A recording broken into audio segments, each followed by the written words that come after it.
E olha, um outro destaque em uma entrevista concedida a Mônica Bergamo, da Folha de São Paulo, o pastor Silas Malafaia, um dos maiores apoiadores de Jair Bolsonaro, afirmou que está decepcionado com o ex-presidente. Malafaia acusou Bolsonaro de se omitir nas eleições municipais de São Paulo e o chamou de covarde. Bolsonaro se pronunciou sobre a fala de Silas Malafaia. Em entrevista ao jornal O Globo, o ex-presidente afirmou não ter mágoa do pastor. Disse ainda que é importante a união em todas as frentes da direita para eleger Ricardo Nunes, do MDB, contra Guilherme Boulos, do PSOL, na disputa pela prefeitura da capital paulista. Augusto. Não, a gente dizia no tempo em que houve a luta armada no Brasil, organizações armadas tentando derrubar o regime militar e tal, o que acontecia quando eram presos, aí nos levava a dizer o seguinte, que a esquerda não se une nem na cadeia.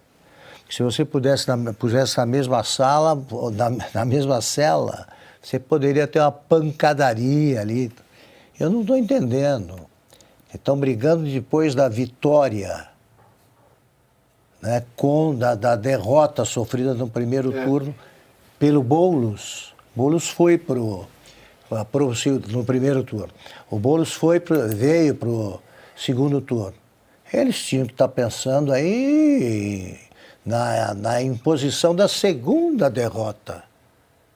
Agora, não sei, estão brigando, não acompanhei as declarações tão profundamente, mas, olha, deveriam estar comemorando a derrota do PT.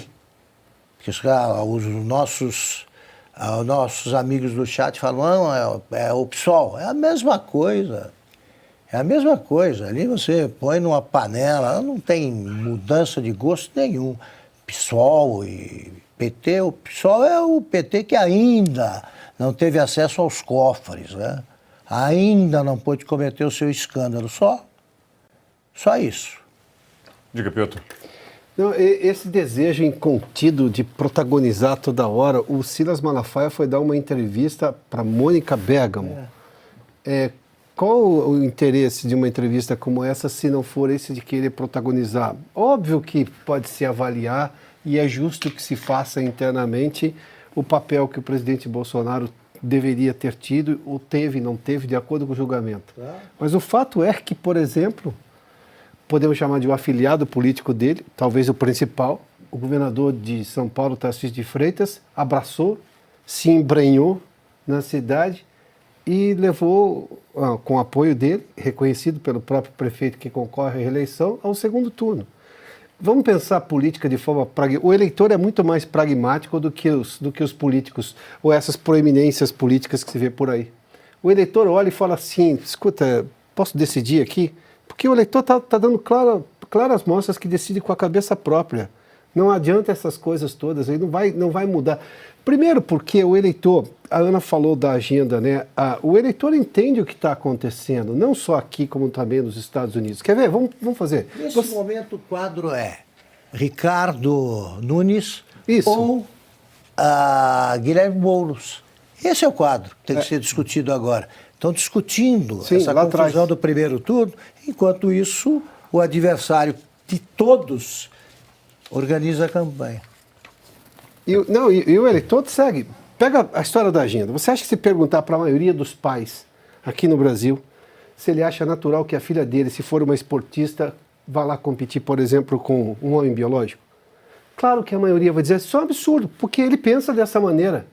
E na política ele vai olhar assim, qual é aquele candidato que vai fazer concessão a isso? É aquele da esquerda, então eu não voto nesse sujeito. Se você perguntar qualquer uma dessas pautas, as pessoas, é preciso compreender isso aí, as pessoas estão muito mais avançadas no entendimento das coisas do que se imagina. É por isso que a esquerda não consegue aderência nas redes sociais, não porque ela não tem gente capaz tecnicamente de fazer isso, não, porque ela pode fazer o que ela quiser, ela não consegue pôr na rua, não consegue pôr no 7 de setembro, não consegue o Lula juntar gente na rua.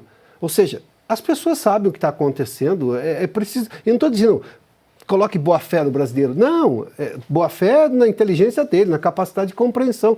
Agora, esse desejo de protagonizar a coisa, né? Calma. Decide pelo que é importante. É isso, um pouco de pragmatismo. No dia 27 você tem uma eleição. Quem precisa ganhar para manter a sua lógica de pensamento público brasileiro, a sua lógica da cidade, os seus valores? É isso, essa discussão, só essa discussão, não é nada. E você, Silvio Navarro, o que achou, Silvio, dessas declarações do Malafaia? Bom, eu acho uma briga inoportuna. Basta lembrar, por exemplo, do segundo turno da eleição presidencial, quando era necessário todo tipo de apoio, juntar toda e qualquer força conservadora, liberal, do espectro da direita e colocar uma pedra em determinadas divergências internas, em determinadas questões, para vencer. E tentaram. Por exemplo, quando o Sérgio Moro subiu no palanque num debate ao lado do presidente Jair Bolsonaro. Eles tiveram divergências. O Moro saiu do governo Bolsonaro de uma forma muito ruim. Hoje tem, inclusive, um outro grupo político que sequer pode ser chamado de um grupo de direita hoje no Brasil. O partido dele tampouco é. Mas vamos lá, era preciso unir forças, porque o inimigo era incomum. O adversário, para usar a palavra correta, era o PT, era o Lula. Então, eu acho que agora é necessário entender que a cidade de São Paulo é a maior vitrine eleitoral desta eleição e é uma das 52 cidades que tem segundo turno. Aqui o jogo não acabou. O jogo acaba daqui dia 27 de outubro. Portanto, enquanto os homens ainda estão em campo, não é hora de você sair no braço com alguém do seu próprio time. O juiz vai expulsar um, vai expulsar dois, e isso pode ter um peso. Então, acho que agora não é hora. Acho inoportuno. Roupa suja se lava depois. E você, Ana, vê esse fenômeno de divisão da direita, sobre o qual tanto se fala, sobre dois grupos antagônicos, será que isso é positivo, nocivo? Como é que vê esse cenário, hein, Ana? O Augusto trouxe o ponto correto. Vai falar de coisa para trás, sendo que agora já tem um segundo turno que é muito óbvio, né? A extrema esquerda e alguém. É esse o cenário do segundo turno. A extrema esquerda, essa agenda woke que estávamos comentando todinha, de cabo a rabo, e outra pessoa. Ou seja, tem que olhar para frente. Não dá, né? Lembro de algumas coisas daqui dos Estados Unidos, mas a gente tem que aprender, né? O Reagan falava, se alguém concorda comigo 80% do tempo, essa pessoa é 80% um aliado e não 20% um traidor, né? Então eu acho que essa lavagem aí de roupa suja em público, eu acho que só enfraquece um movimento que aos poucos vai se fortalecendo. Olhem aqui nos Estados Unidos, por exemplo, a própria campanha do Donald Trump. Diante dessa agenda nefasta que está no Brasil também, demonização do núcleo familiar, isso tudo que a gente falou, demonização das forças policiais, sexualização das crianças, quebra dos pilares, né, religiosos, familiares, enfim. A campanha de Donald Trump uniu pessoas muito diferentes, que discordavam de muitas coisas no passado, como Trump discordava de Robert Kennedy Jr. Robert Kennedy Jr. tem processos contra Donald Trump. A própria Tulsi Gabbard, que foi uma das candidatas nas primárias democratas em 2020 e que era democrata até um ano, agora se uniu à campanha do Donald Trump.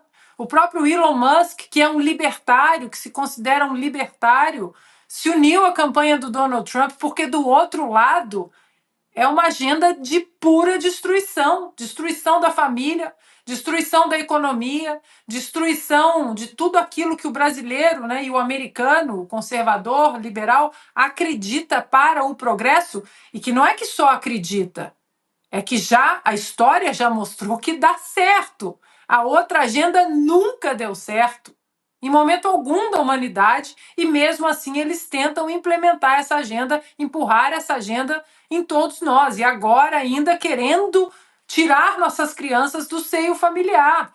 Então é uma pena, né? É uma pena que isso esteja acontecendo aí, que briguem nos bastidores.